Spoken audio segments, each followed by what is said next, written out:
नमस्कार, आप देख रहे हैं हमारा खास बुलेटिन यूपी के विकास की बात और मैं हूं आपके साथ सोनू राय। चलिए शुरुआत करते हैं आज की सबसे बड़ी खबर से। अयोध्या में कांग्रेस प्रदेश अध्यक्ष अजय राय के एक होटल में ठहरने के बाद सुरक्षा व्यवस्था को लेकर पुलिस सतर्क नजर आई। होटल के बाहर पुलिस बल की तैनाती की गई है और गतिविधियों पर नजर रखी जा रही है। इसी क्रम में पूर्व एमएलसी दीपक सिंह के आवास पर भी पुलिस मौजूद है। प्रशासनिक स्तर पर स्थिति पर निगरानी रखी जा रही है। हालांकि अभी तक किसी तरह का कोई भी अप्रिय घटना की सूचना नहीं है।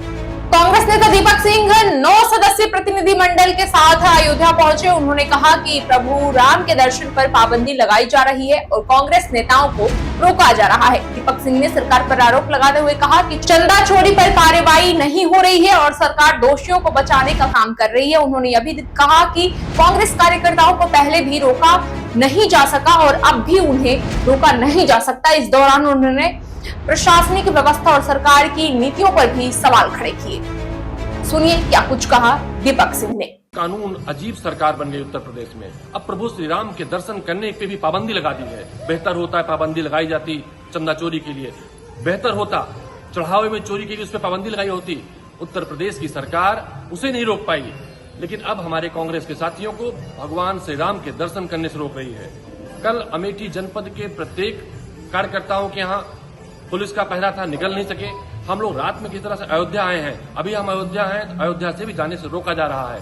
उत्तर प्रदेश के अन्य जनपदों में भी हमारे साथियों को दर्शन करने से रोका गया। हम सरकार से जानना चाहते हैं आखिर ये कहाँ का कानून है। हम कहते हैं ना, सरकार संविधान के खिलाफ काम कर रही है। अनुच्छेद 25 हमें किसी भी तरह से धर्म में दर्शन करने, किसी देव को पूजने की आजादी देती है और ऐसी दशा में हमें यहाँ रोके रखा गया है। लेकिन हम सरकार को बताना चाहते हैं, हम कांग्रेस के लोग हैं। इस कांग्रेस पार्टी को अंग्रेजों की पुलिस नहीं रोक पाई थी, हमें नहीं रोक पाएंगे। अगर आज दर्शन करने देंगे तो करेंगे, लेकिन एक चीज ध्यान रखिएगा, ये संदेश चंदा चोरों के लिए भी है और जो चंदा चोरों को बचाने काम कर रहे हैं उनके लिए भी है।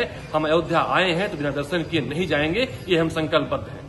लखनऊ में आरपीआई प्रदेश अध्यक्ष पवन गुप्ता अपने कार्यकर्ताओं के साथ बाबा भीमराव अंबेडकर की प्रतिमा पर माल्यार्पण कर अस्थि कलश स्थल तक पैदल मार्च करना चाहते थे, लेकिन प्रशासन ने इसकी अनुमति नहीं दी। पार्टी का आरोप है कि जिस स्थान पर अस्थि कलश स्थापित है वहां विकास कार्य के दौरान उसे हटाने की आशंका जताई जा रही है, जिसे लेकर विरोध किया गया। वहीं प्रशासन की ओर से स्पष्ट किया गया है कि अस्थि कलश स्थल को नहीं हटाया जाएगा और वही सुरक्षित रहेगा। इसके बावजूद आरपीआई नेताओं ने चेतावनी दी है कि यदि किसी प्रकार की छेड़छाड़ हुई तो बड़ा आंदोलन किया जाएगा। पार्टी ने 9 अगस्त को बड़े विरोध प्रदर्शन की घोषणा भी की है। सुनिए क्या कुछ कहा पवन गुप्ता। आज आप लोग को जाना था, नहीं गए, क्या वजह?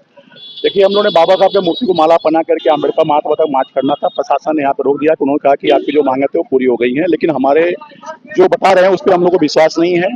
और मैं इतना कहना चाहूंगा कि माननीय मुख्यमंत्री जी से कि जो लोग ये षड्यंत्र कर रहे हैं, एमएलसी निर्मल जी बाबा साहब के अस्थि कलश से छेड़छाड़ करने के लिए, कृपया माननीय मुख्यमंत्री जी इसको संज्ञान लें और इस स्मारक को संरक्षित करें। बाबा साहब की जहाँ पे अस्थि कलश है, ये आस्था का विषय है। अम्बेडकरी जनता के करोड़ों लोगों की आस्था का विषय है। उस आस्था के विषय से छेड़छाड़ नहीं होनी चाहिए, ये हमारा माननीय मुख्यमंत्री से मांग है।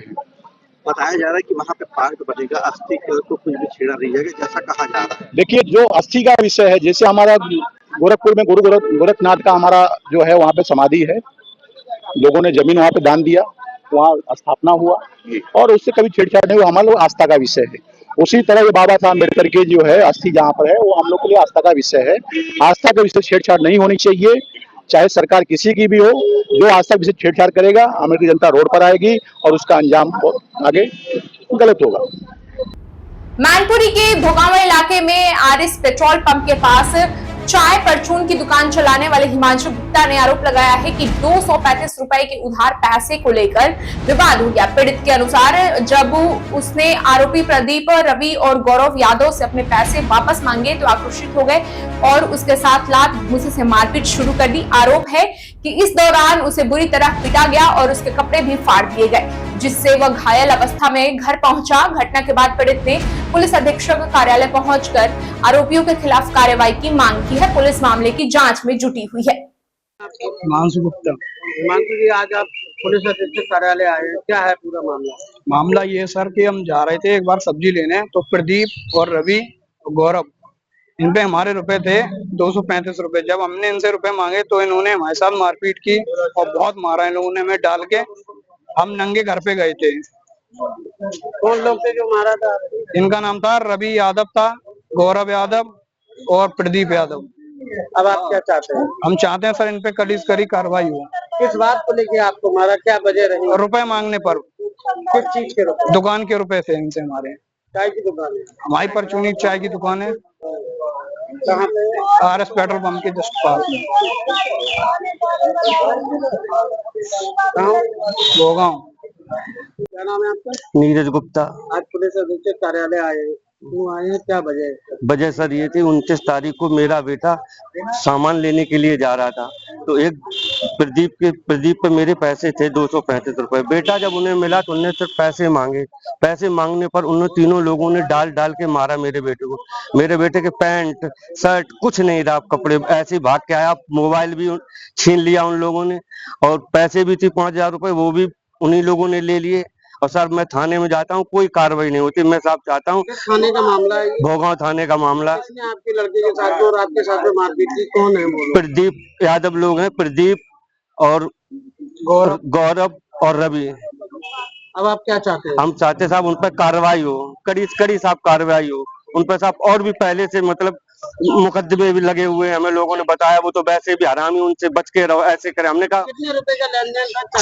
साहब 235 रुपए का लेन देन था। मैनपुरी की ग्राम पंचायत मंचना में भूमाफियाओं का जमीन कब्जे का मामला सामने आया है। स्थानीय लोगों का आरोप है कि नगर पंचायत विस्तार प्रक्रिया के बाद क्षेत्र की कीमती जमीनों पर दबाव और अवैध कब्जे की घटनाएं बढ़ गई हैं। पीड़ितों का कहना है कि इस पूरे मामले में राजनीतिक संरक्षण और प्रभावशाली लोगों की भूमिका होने के कारण कार्रवाई नहीं हो पा रही है। ग्रामीणों ने यह भी आरोप लगाया है कि भोगांव के SDM को कई बार शिकायत देने के बावजूद निर्माण कार्य को रोकने के मौखिक निर्देशों की अनदेखी पर कब्जा जारी है। पीड़ित पक्ष का कहना है कि प्रशासन की ओर से सख्त कार्रवाई न होने से भूमाफियाओं के हौसले लगातार बढ़ते जा रहे हैं। फिलहाल मामला जांच और कार्रवाई की मांग के बीच फंसा हुआ है। सुनिए क्या कुछ कहा विधायक ब्रजेश कोठरिया ने। DM साहब से आए, क्या मामला है? देखिए, हमारी ग्राम पंचायत मंचना ये नगर पालिका में सम्मिलित हो रही है और जब से नगर पालिका में सम्मिलित होने का प्रस्ताव इसको भेजा गया है, तब से पूरे जिले के भूमाफिया पूरी ग्राम पंचायत मंचना पे डकैती डालने के लिए तैयार हो गए। और पहले से ही मंचना, एरबा 2-3 पंचायतें जनपद की ऐसी पंचायतें रही हैं जहां पर सबसे ज्यादा भूमाफियाओं ने अपना आतंक और उत्पीड़न किया है। और जब से नगर पालिका होने की प्रक्रिया स्टार्ट हुई, पूरे मंचना मौजा में पूरे जिले के भूमाफिया डकैती डालने के लिए उत्साहित और ललायत हो गए। हो क्या रहा है, पूरे जनपद और प्रदेश में कुछ स्थानीय लालची लोग, गांव के लोग ये भूमाफिया पटा लेते हैं चूरन चटनी का उन्हें दाना डाल करके, और ये ऐसे व्यक्ति की खोज करते हैं गांव में जिसके पास जमीन तो हो, वो जमीन खारिज हो गई हो, वो जमीन कहीं पट्टे की हो, कब्जा न हुआ हो, वो व्यक्ति जो बाहर रह रहा है जिसे स्थानीय जमीन की कीमत न मालूम हो, उसका कभी कब्जा न हुआ हो या आपसी विवाद में किसी तरह पोजीशन न हो पाया हो, ऐसे व्यक्ति की तलाश करके ये लोग उससे बहुत अस्तेय होने पौने भाव में ये बेनामा करा लेते हैं। और बेनामा कराने के बाद जो सैकड़ों साल से कब्जेदार है, जिसकी नींव भरी हुई है, जिसका पोजीशन चला आ रहा है, ऐसे व्यक्ति को ये लोग सत्ता के संरक्षण में दबाव दे करके ऐसे व्यक्ति को ये बेदखल करने का काम करते हैं। कितनी भूमि है लगभग? आप मंचना का तो हिट लिस्ट में है। मंचना की तो मैंने सबसे ज्यादा लड़ाई लड़ी है और आपने देखा होगा पूरे जिले के भूमाफिया टूट पड़े हैं। अफसोस की बात यह है कि ये अधिकारी बेचारे जो काम करना भी चाहते हैं, वो अधिकारी बिल्कुल पंगु और असहाय बन गए हैं, क्योंकि इसमें सत्ता से संबंधित बहुत बड़े बड़े सत्ताधारी लोगों की उसमें अदृश्य हिस्सेदारी, अदृश्य पार्टनरशिप है। और वो अदृश्य हिस्सेदारी, अदृश्य पार्टनरशिप बन करके पूरा अधिकारियों पे दबाव दे करके कब्जा हो रहा है। इसी प्रकरण को लेकर के कल छुट्टी वाले दिन भी मैंने एसडीएम साहब को बामुश्किल 2-2:30 बजे खोज पाया, 2:30 बजे 1 घंटा में उनके पास बैठा। 4 बार उन्होंने फोन किया, आज भी सुबह फोन किया कि कम से कम मेरे आने तक काम रुकवा दिया जाए। आप विश्वास करिए एसडीएम साहब के आदेश के बाद भी निरंतर काम जारी है और वो जिले के भारतीय जनता पार्टी के बड़े नेता हैं जिनके अब नाम समय पर बता दिया जाएगा, वो अदृश्य हैं, उनकी अदृश्य पार्टनरशिप है। लेकिन मैं आपके माध्यम से कह रहा हूं, ये मेरी पंचायत है, मेरे लोग हैं, मैं इनके साथ जुल्म जाति नहीं होने दूंगा। मैं डीएम साहब से मिला, अपनी बात रखाया हूं कि महोदय आप कम से कम इन गरीबों को न्याय दो, आताताइयों से कम मेरी पंचायत और गरीब लोगों को मुक्ति दिलाओ। आपके इतने अच्छी कार्रवाई करने के बाद ये भू माफिया पूरी तरह प्रशासन पे आमादा है, पूरी तरह प्रशासन को दबाव में लेकर के गरीबों की जमीन लूट रहे हैं। और मैं ये भी कहता हूं आपके माध्यम से, अगर इन गरीबों को न्याय नहीं मिला और जबरदस्ती करने की कोशिश की गई तो मैं हजारों लोगों के साथ फिर उसी जगह पर मैं कल से धरना भी देना स्टार्ट कर दूंगा और लड़ाई आग या पार की होगी। अब मैनपुरी के किशनी थाना पुलिस और सर्विलांस टीम ने संयुक्त कार्रवाई में इटावा बेवर मार्ग पर खिदपुरा बॉर्डर के पास एक ट्रक को रोका। जांच के दौरान ट्रक की गुप्त कैबिन से 62 किलो अवैध गांजा बरामद किया गया। पुलिस के अनुसार आरोपी उड़ीसा से गांजा लेकर एटा की ओर जा रहा था। पुलिस ने आरोपी को गिरफ्तार कर एनडीपीएस एक्ट के तहत मुकदमा दर्ज कर लिया है और ट्रक को कब्जे में ले लिया गया है। मामले में एक और आरोपी की तलाश जारी है। बरामद मादक पदार्थ की अनुमानित कीमत करीब 16,50,000 रुपए बताई जा रही है। सूर्य एसपी अरुण कुमार सिंह ने क्या कहा?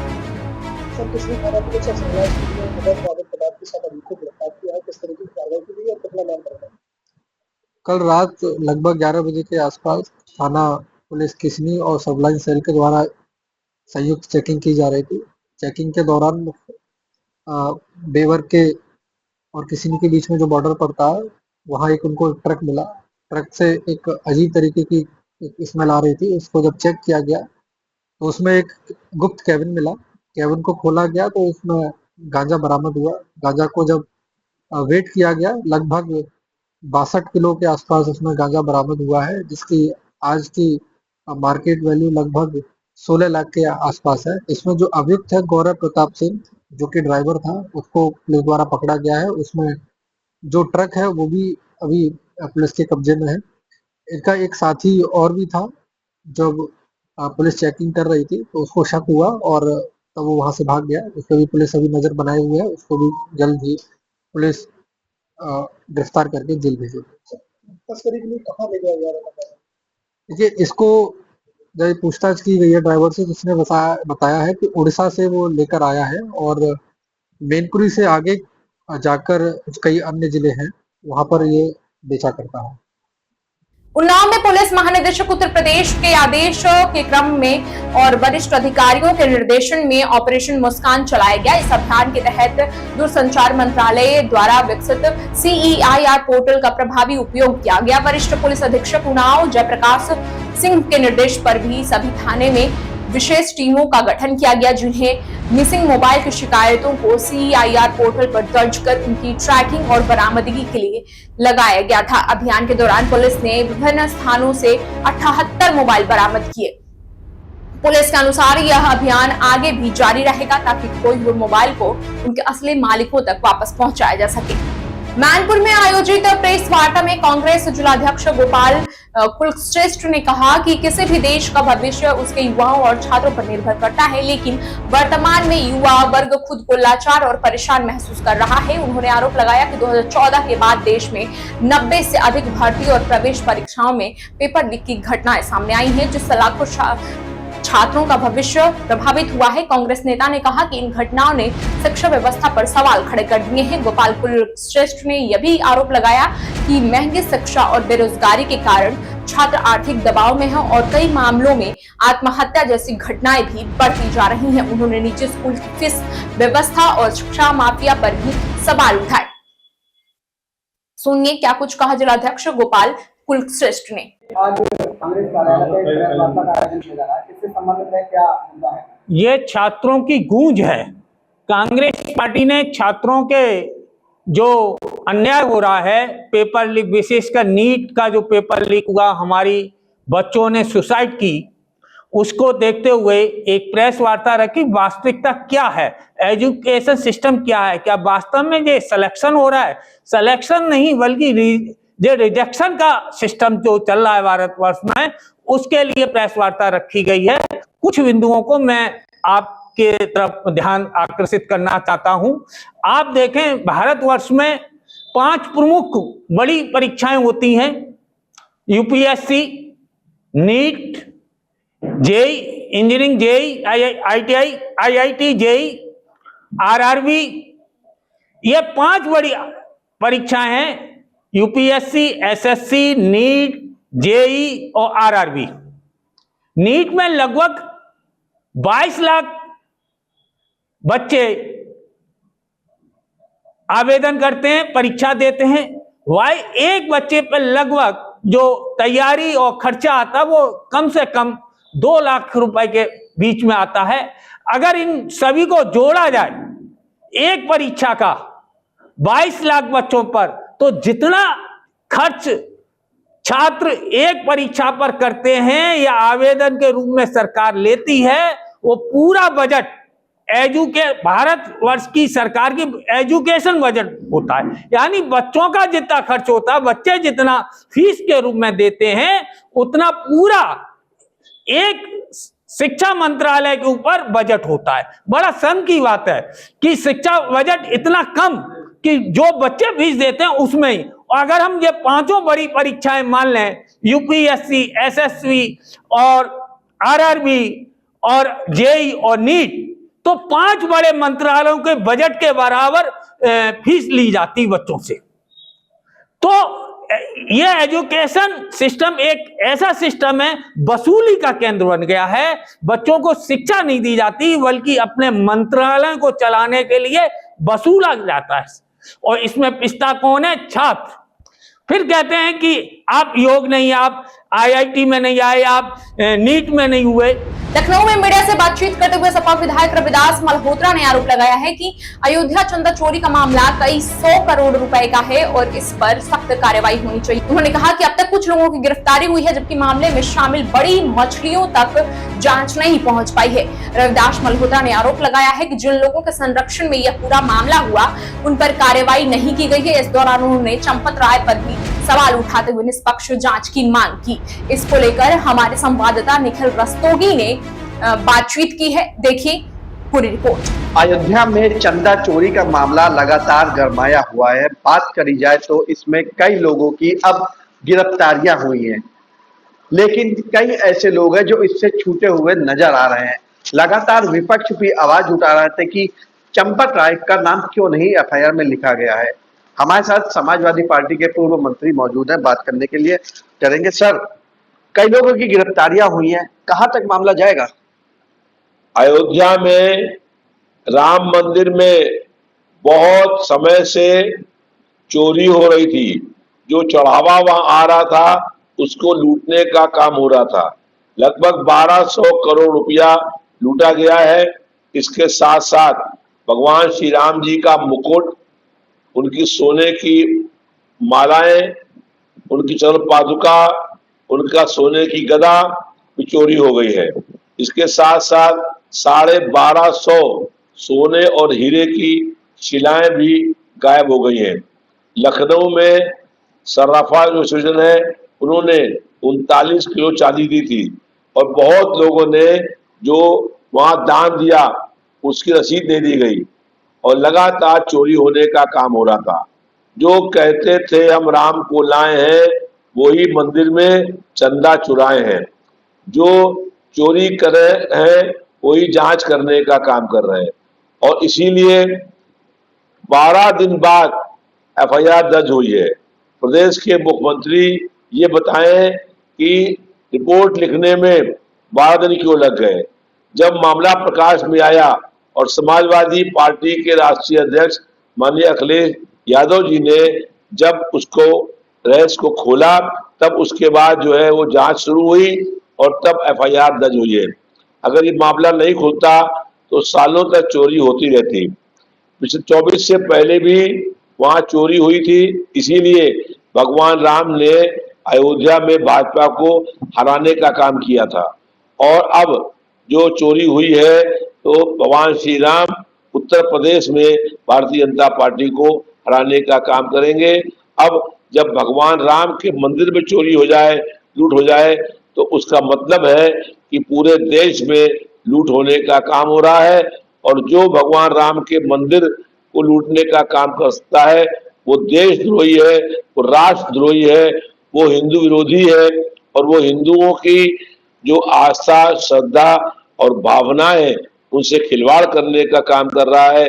ये भारतीय जनता पार्टी पर कभी न मिटने वाला कलंक है और जनता कभी भी भारतीय जनता पार्टी के इस कुकृत्य के लिए उसको माफ नहीं करेगी। तो फिलहाल बात करी जाए अयोध्या के मामले में कई लोगों की गिरफ्तारी हुई है और भी कई राज खुलने बाकी है, लेकिन अनिल मिश्र सहित चंपत राय का भी नाम नहीं लिखा गया। इसको लेकर भी विपक्ष कहीं ना कहीं अपनी आवाज उठाता हुआ नजर आ रहा है।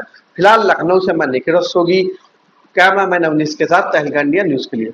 लखनऊ में अलीगंज अग्निकांड के बाद प्रशासन द्वारा अवैध रूप से संचालित संस्थानों और भवनों पर कार्रवाई तेज कर दी गई है, जहां कई जगहों पर सीलिंग की कार्रवाई जारी है। और इसी क्रम में अलीगंज क्षेत्र स्थित अनुभूति अपार्टमेंट में फायर सेफ्टी व्यवस्था को लेकर गंभीर लापरवाही सामने आई है।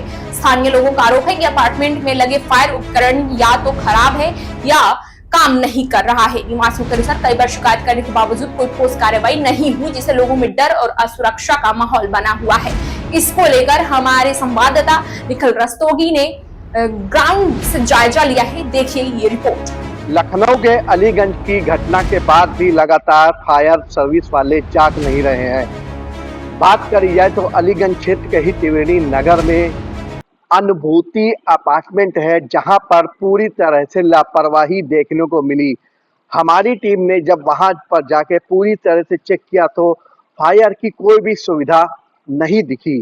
लगातार ढांचे बना दिए गए हैं, लेकिन कोई भी अगर आग लगती है तो पूरी तरह से इतनी बड़ी घटना होगी कि वो देखने लायक नहीं होगा। वहाँ के क्षेत्रीय लोगों से हमने बात करी तो उन्होंने बोलने से मना किया और कहा कि यहाँ के जो अध्यक्ष हैं उनसे हमको डर भी लगता है, कुछ भी बोलते हैं तो फिलहाल हमारे ऊपर कोई बात आ सकती, कई झूठे मुकदमे भी हमारे ऊपर लग सकते हैं। हालांकि हम लोगों ने लगातार जब इसके बारे में लखनऊ एलडीए में शिकायत करी गई है, उसके बाद भी कोई भी कार्रवाई नहीं हुई है। लेकिन अब बात करी जाए फायर की जो सुविधा अनुभूति अपार्टमेंट पर नहीं देखने को मिली है, अगर कोई घटना होती है तो उसका जिम्मेदार कौन होगा? फिर वही लिपापोती क्या देखने को मिलेगी अगर इस पर कार्रवाई नहीं हुई। फिलहाल लखनऊ से मैं निखिल रस्तोगी, कैमरामैन अवनीश के साथ तहलका।